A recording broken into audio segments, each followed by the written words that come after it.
नमस्कार, स्वागत है आप सभी का इंडिया वॉइस में। मैं हूं आपके साथ सुनील चौहान। अब करते हैं बुलेटिन की शुरुआत आज की महत्वपूर्ण खबरों के साथ। मणिपुर में सरकार का एक और सख्त एक्शन है। हिंसा और बिगड़े माहौल के बीच नए डीजीपी किए गए हैं नियुक्त। ये खबर आपके साथ हम साझा कर रहे हैं। मणिपुर में सरकार का एक और सख्त एक्शन है। हिंसा और बिगड़े माहौल के बीच नए डीजीपी किए गए हैं नियुक्त। ये खबर आपके साथ हम साझा कर रहे हैं। आईपीएस राजीव सिंह को डीजीपी मणिपुर किया गया है नियुक्त। राज्य सरकार ने जारी किया आदेश। तो मणिपुर में सरकार का एक और सख्त एक्शन है। आईपीएस राजीव सिंह को डीजीपी मणिपुर बनाया गया है। हिंसा और बिगड़े माहौल के बीच नए डीजीपी किए गए हैं नियुक्त। राज्य सरकार ने जारी किया है आदेश। आईपीएस राजीव सिंह को डीजीपी मणिपुर किया गया है नियुक्त।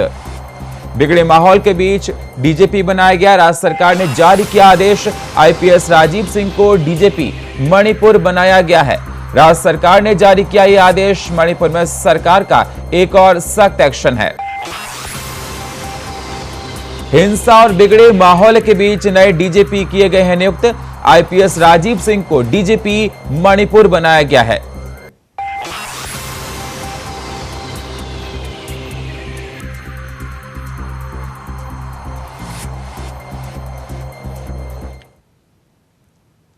बिहार के डिप्टी सीएम तेजस्वी यादव का तंज है। हमारे साथ होने से बीजेपी को डर सता रहा है। यह खबर आपके साथ हम साझा कर रहे हैं। बिहार के डिप्टी सीएम तेजस्वी यादव का तंज है। हमारे साथ होने से बीजेपी को डर सता रहा है।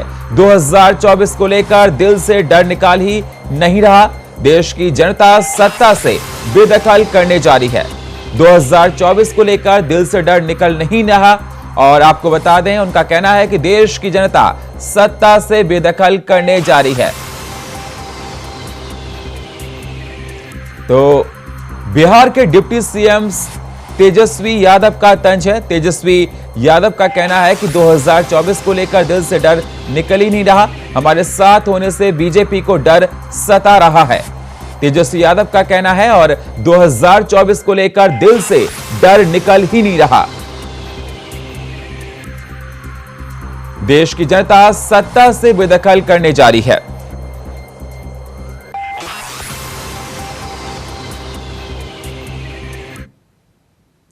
भारतीय कुश्ती महासंघ के अध्यक्ष ब्रजभूषण शरण की गिरफ्तारी को लेकर धरने पर बैठे पहलवानों को लेकर खेल मंत्री अनुराग ठाकुर की तरफ से एक बड़ा बयान सामने आया है।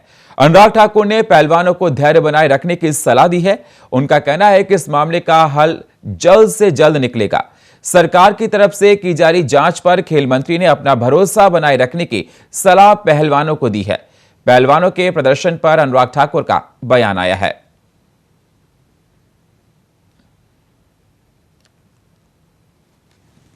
हम इस मुद्दे को बड़े संवेदनशील तरीके से ले रहे हैं। खिलाड़ियों की मांग एक कमेटी बनाने की थी, हमने खुद ही बनाई। जांच करवाने की कोशिश करवाई। पुलिस से एफआईआर करवाना चाहते थे, दिल्ली पुलिस ने एफआईआर दी थी। सुप्रीम कोर्ट गए तो वहां पर भी सुप्रीम कोर्ट ने मैजिस्ट्रेट के कोर्ट में जाने के लिए कहा। वो बोर्ड जो रेसलिंग फेडरेशन ऑफ इंडिया है उसके पदाधिकारियों को काम नहीं करने देना चाहते थे। हमने वो भी किया कि रेसलिंग फेडरेशन काम नहीं करती। उन्होंने कहा सब कमेटी बने, हमें कमेटी ऑफ एडमिनिस्ट्रेटर को आईओ ने बनाकर दी। अब ट्रायल्स भी आईओ की कमेटी ऑफ एडमिनिस्ट्रेटर कर रही है, दिल्ली पुलिस जांच भी कर रही है। तो जो प्लेयर्स ने कहा वही सब कुछ हुआ। और मैं कहना चाहता हूं, देश में किसी भी नागरिक की अगर इस तरह की कोई भी कंप्लेंट आती है तो उसको पुलिस जांच करती है और पुलिस जांच के बाद ही कार्रवाई होती है। कन्नौज में तेज रफ्तार डंपर का टायर फटने से डंपर अनियंत्रित होकर ऑटो पर जाकर पलट गया। जहां हादसे का सीसीटीवी फुटेज सामने आया है। आपको बता दें, हादसे में ऑटो सवार 2 लोगों की मौत हो गई तो वहीं 9 घायलों का मेडिकल कॉलेज में भर्ती कराया गया है। हादसा तिरवा कोतवाली क्षेत्र के नजरापुर गांव के पास का बताया जा रहा है। तो तेज रफ्तार डंपर पर फटा है टायर। तस्वीर में आप देख सकते हैं कन्नौज का यह है। अनकंट्रोल्ड होकर ऑटो से टकराया है और डंपर आप तस्वीरों में देख सकते हैं किस प्रकार से। और इस हादसे में 2 लोगों की मौके पर मौत हो गई, 3 लोग घायल हो गए हैं। घायलों का अस्पताल में इलाज किया जा रहा है। तो तेज रफ्तार डंपर का कहर देखने को मिला। फटा है टायर और अनियंत्रित होकर ऑटो से टकराया, जिसमें 2 लोगों की मौत हो गई है और 3 लोग घायल बताए जा रहे हैं।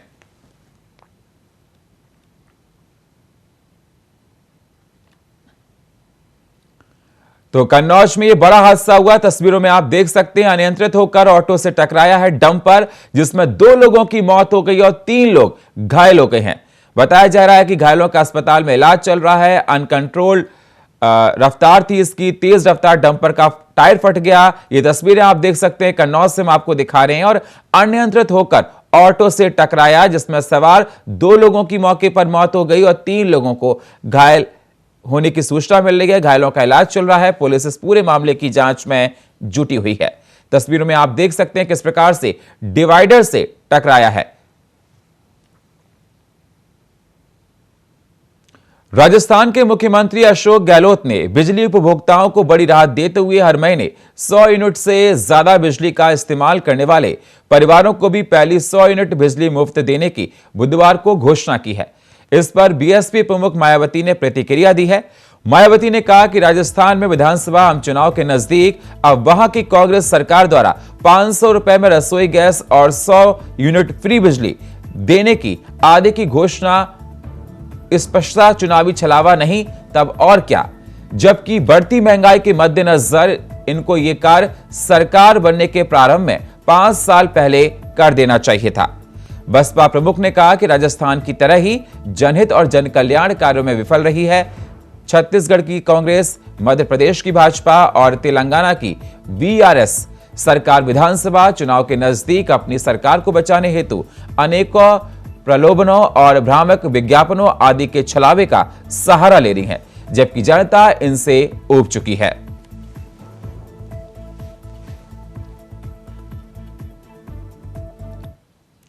अमेरिका से राहुल गांधी का सरकार पर बड़ा हमला है।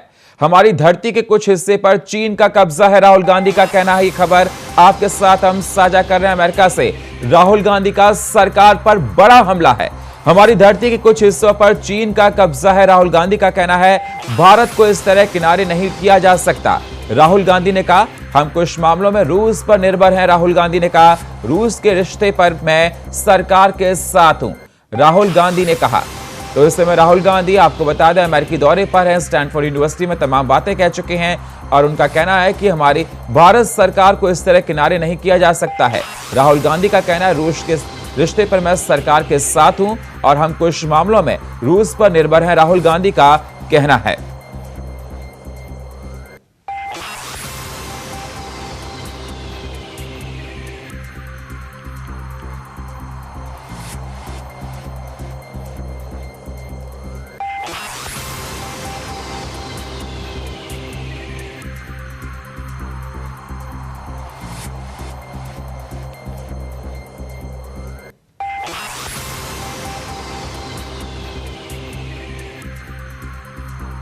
तो भारत को इस तरह किनारे नहीं किया जा सकता, राहुल गांधी का कहना। हम कुछ मामलों में रूस पर निर्भर है, राहुल गांधी का कहना। रूस के रिश्ते पर मैं सरकार के साथ हूं।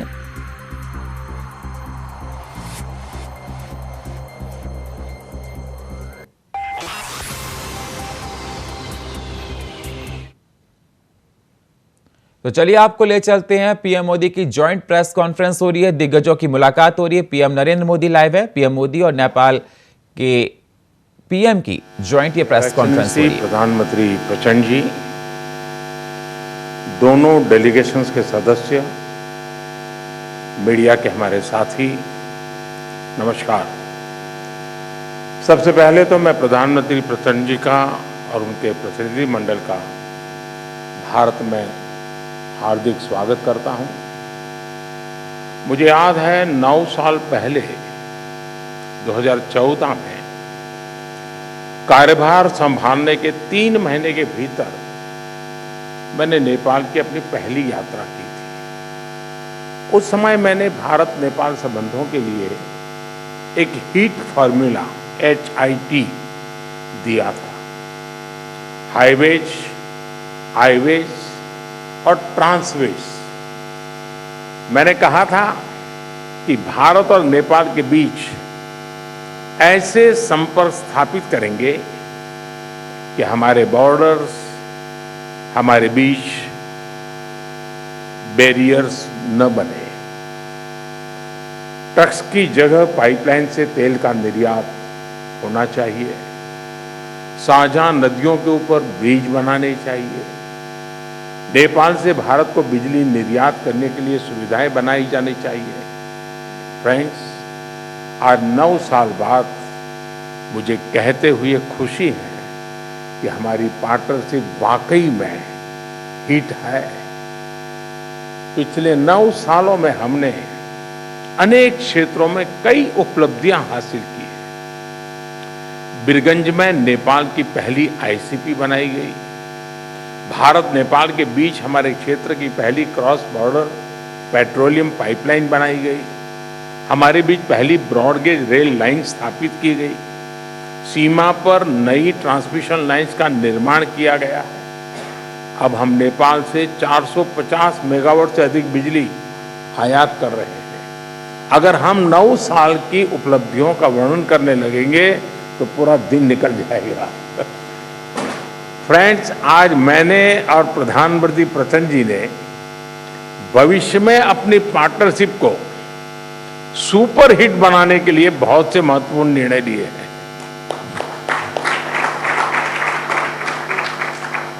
आज ट्रांजिट एग्रीमेंट संपन्न किया गया है। इसमें नेपाल के लोगों के लिए नए रेल रूट्स के साथ साथ भारत के इनलैंड वाटरवेज की सुविधा का भी प्रावधान किया गया है। हमने नए रेल लिंक स्थापित कर फिजिकल कनेक्टिविटी को बढ़ाने का निर्णय लिया। साथ साथ भारतीय रेल संस्थानों में नेपाल के रेल कर्मियों को प्रशिक्षण प्रदान करने का भी निर्णय लिया गया है। नेपाल के सुदूर पश्चिमी क्षेत्र से कनेक्टिविटी को बढ़ावा देने के लिए सिरसा और झूलाघाट में 2 और पुल बनाए जाएंगे। क्रॉस बॉर्डर डिजिटल पेमेंट के लिए उसके माध्यम से फाइनेंशियल कनेक्टिविटी में उठाए गए कदमों का हम स्वागत करते हैं। इसका लाभ हजारों विद्यार्थी, लाखों टूरिस्ट और तीर्थयात्रियों के साथ साथ मेडिकल ट्रीटमेंट के लिए भारत आए मरीजों को भी मिलेगा। 3 आईसीपी के निर्माण से आर्थिक कनेक्टिविटी सुदृढ़ होगी।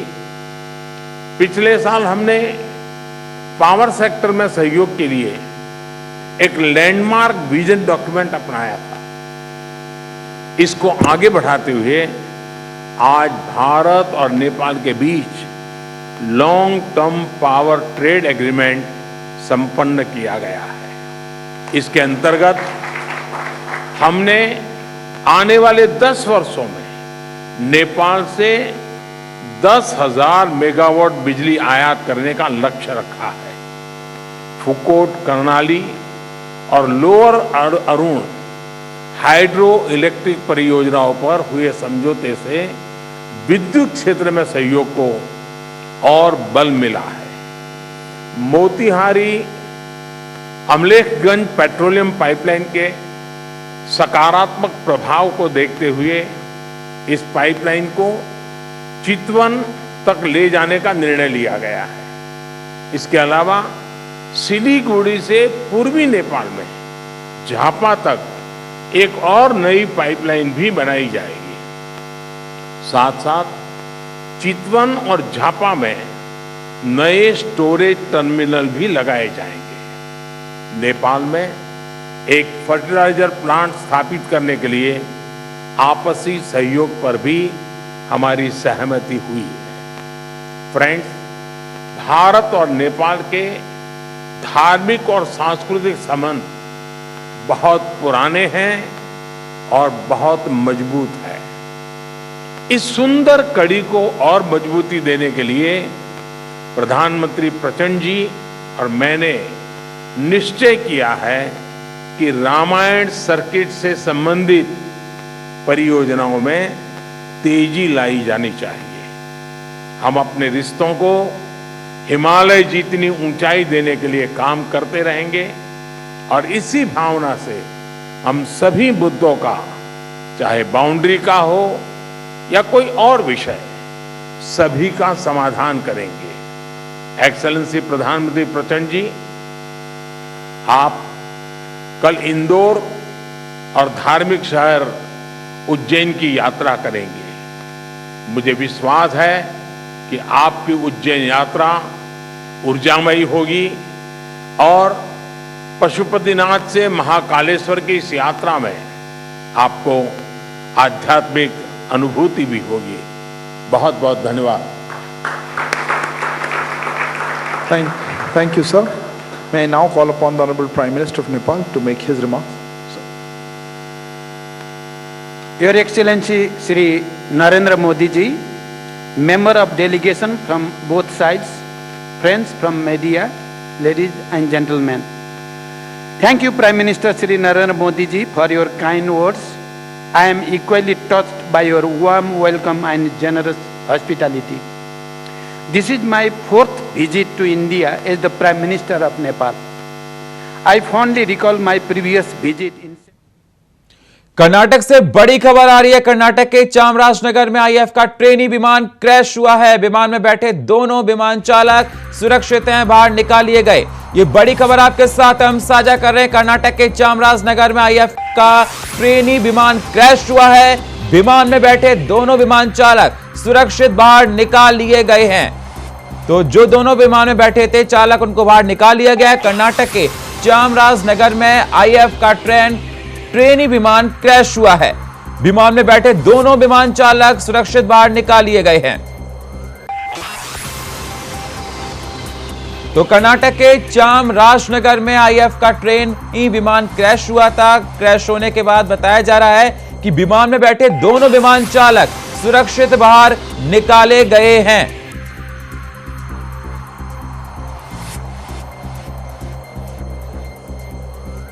ये चामराजनगर में आईएएफ का विमान क्रैश हुआ है। ये ट्रेन विमान था और बताया जा रहा है कि बैठे दोनों विमान चालकों को सुरक्षित विमान से बाहर निकाल लिया गया है और उन पर नजर बनाए रखे हैं। कर्नाटक के चामराजनगर में आईएएफ का ट्रेनी विमान क्रैश हुआ है। लगातार इस पर नजर रखी जा रही है, किस वजह से हुआ, अभी रीजन तलाश किया जा रहा है कि दुर्घटना क्यों हुई और विमान में बैठे दोनों चालकों को बाहर निकाल लिया गया है। आपको बता दें ये ट्रेनी विमान है, ये क्रैश हुआ है और आईएएफ का ट्रेनी विमान ये बताया जा रहा है।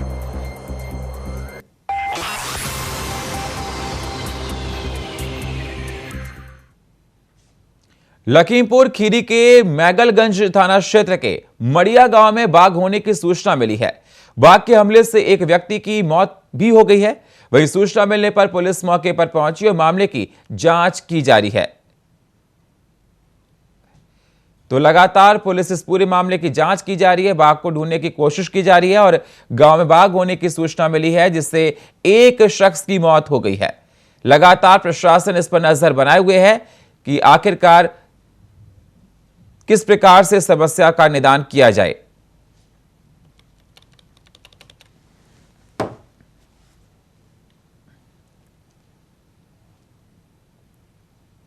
सिद्धार्थनगर थाना का क्षेत्र के गांव में शादी के दौरान दूल्हे के व्हाट्सएप पर आई कुछ तस्वीरों और वीडियो को देखने के बाद दूल्हे ने शादी से इनकार कर दिया और बारात लेकर वापस लौट गया। आपको बता दें कि 29 मई की शाम दूल्हा बारातियों संग गांव में पहुंचा, जहां वरमाला की तैयारी चल रही थी कि दूल्हे को एक युवक ने फोन कर कहा कि व्हाट्सएप चेक करो, वो मेरी है। इस बात को सुनकर दूल्हे ने व्हाट्सएप चेक किया जिसमें होने वाली दुल्हन की तस्वीरें और वीडियो एक युवक के साथ ही थी, जिसके बाद दूल्हे ने शादी से इनकार कर दिया है।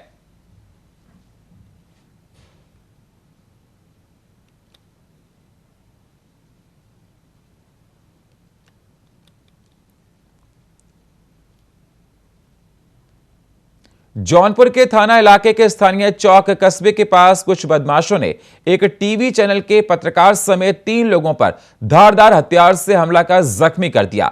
जहां गंभीर हालत में होने के बाद सभी घायलों को इलाज के लिए सरकारी अस्पताल में भर्ती कराया गया है। तो वहीं सूचना पर पहुंची पुलिस मामले की छानबीन में जुट गई है। पत्रकार पर जानलेवा हमले की वजह आपसी रंजिश को बताया जा रहा है। लगातार पुलिस इस पूरे मामले पर नजर बनाई है। पत्रकार समेत 3 पर जानलेवा हमला हुआ है और इस पर पुलिस जांच कर रही है।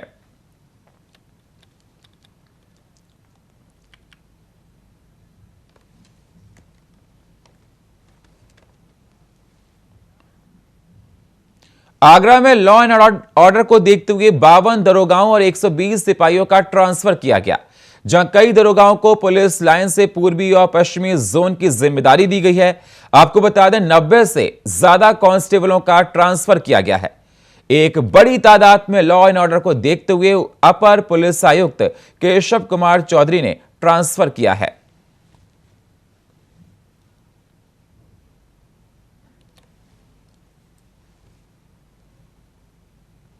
तो 90 से ज्यादा कांस्टेबलों का ट्रांसफर हुआ है। लॉ एंड ऑर्डर को देखते हुए बताया जा रहा है कि कानून व्यवस्था में 52 दरोगाओं और 120 सिपाहियों का ट्रांसफर है।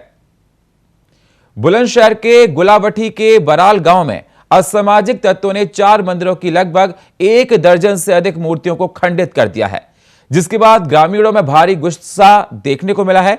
घटना से गुस्साए गांव वालों और हिंदूवादी संगठन के कार्यकर्ताओं ने जमकर हंगामा किया। साथ ही आरोपियों पर कार्रवाई की मांग की है और मंदिरों की सुरक्षा बढ़ाने की मांग की है।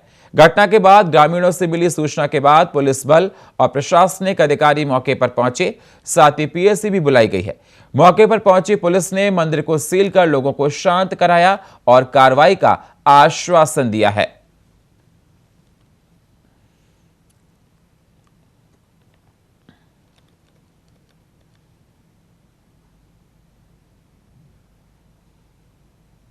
बिहार के मुख्यमंत्री जब से एनडीए से अलग होकर महागठबंधन के साथ गए हैं, तब से वो विपक्ष को एकजुट करने की मुहिम में जुटे हुए हैं।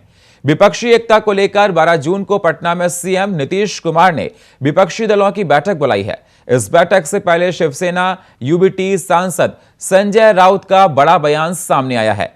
उन्होंने कहा कि 12 जून को नीतीश कुमार ने सभी बड़े नेताओं को जो बीजेपी के साथ नहीं हैं और 2024 में परिवर्तन चाहते हैं, उन सभी देशभक्त पार्टियों को निमंत्रण दिया है।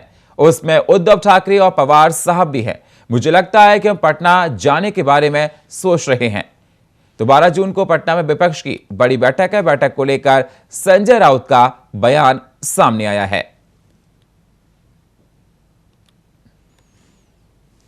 भारतीय जनता पार्टी की बताइए किस तरह से विपक्ष को एक साथ लाने में उद्धव जी भूमिका निभाई। बात ऐसी है कि 12 जून को नीतीश कुमार जी ने सभी बड़े नेताओं को निमंत्रण दिया है।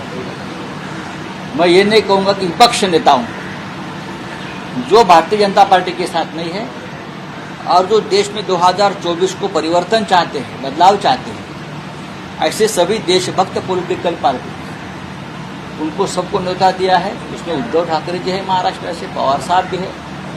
तो मुझे लगता है हम पटना जाने के बारे में सोच रहे हैं। बताइए किस तरह से विपक्ष को एक साथ लाने।